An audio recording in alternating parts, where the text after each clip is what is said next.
Oh, we're going back to the website, Darlie Routier Fact and Fiction. It was written by our friend Mary Moody years ago. I'm trying to keep us up to date.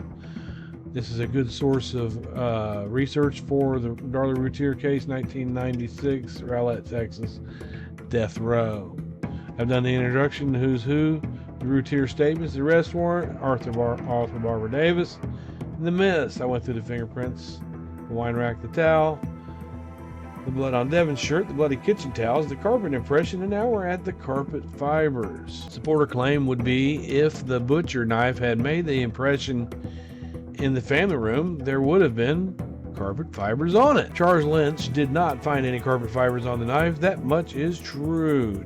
To state unequivocally, however, that there would have been fibers on the knife is to ignore other variables that may have come into play that night.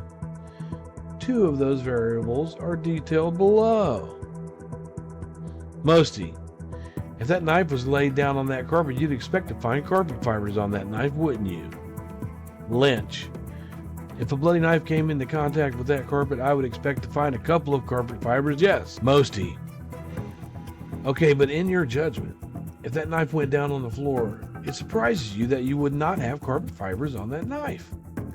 Lynch, if that knife went to the floor and went someplace else and had an opportunity to partially dry so that any fibrous material might fall off, then you would have to consider that. In other words, I'd expect to see carpet fibers on that knife if it came directly to me from the floor. Mosty, well, you've told me that you would expect to see carpet fibers on that knife, haven't you? If it comes directly to me from the floor. If there was some debris on the floor and a wet, bloody knife fell on that debris, it would stick to that wetness. But once it dries and it's had time to dry, it could fall off. If it comes directly to me, yes, from the floor. Charles Lynch. On redirect, Greg Davis offered another possible explanation for the absence of carpet fibers on the knife. It had to do with the 4 puncture holes made with a bloody knife in the upper right front of Darlie's t-shirt. These puncture holes had no corresponding injuries on Darlie. Davis, is it possible that you could lay this knife wet with blood, leave this pattern, and not have any carpet fibers transfer to the blade?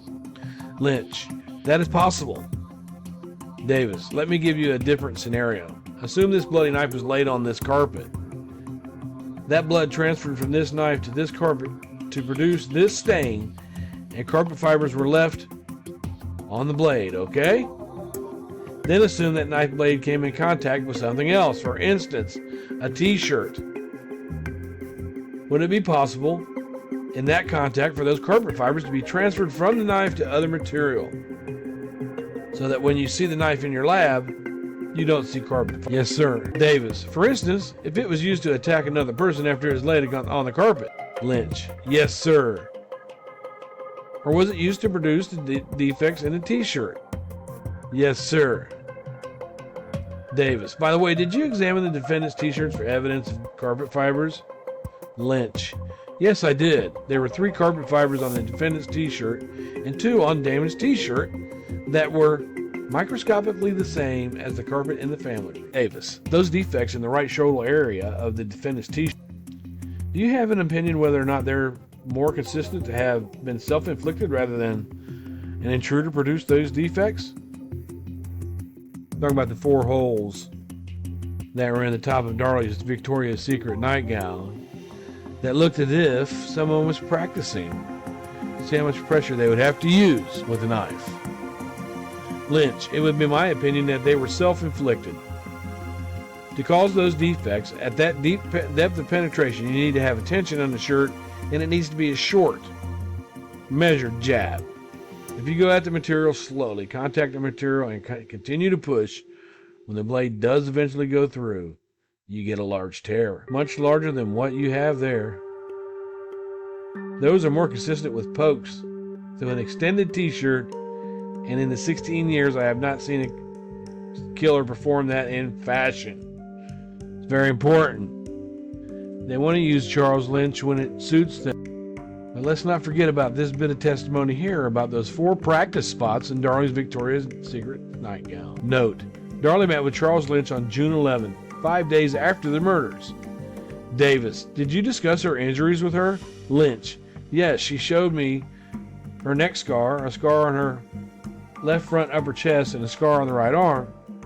Davis, did the defendant indicate that she had received any injuries to the right shoulder area or right collarbone area during this attack?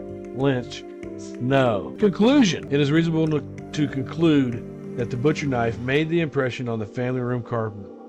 Nothing other than the house fit that blood imprint. What we don't know, what we cannot know for certain, is where that knife went after it was picked up from the floor. There are a few possible scenarios, though.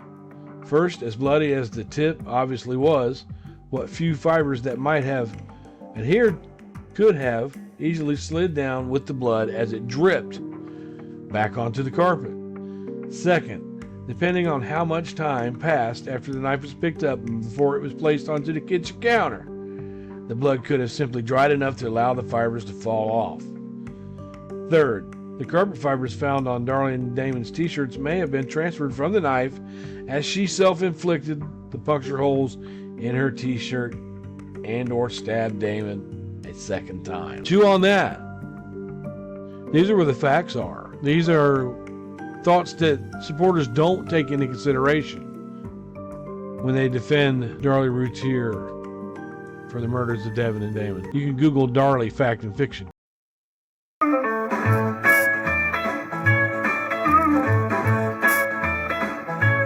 Welcome to the jungle, we got fun and games. We got everything you want, honey, we know the names. We are the people that can find whatever you may need. If you got the money, honey, we got your disease. It's a jungle, welcome to the jungle. Watch it bring it to your knees. Oh, I wanna see you bleed.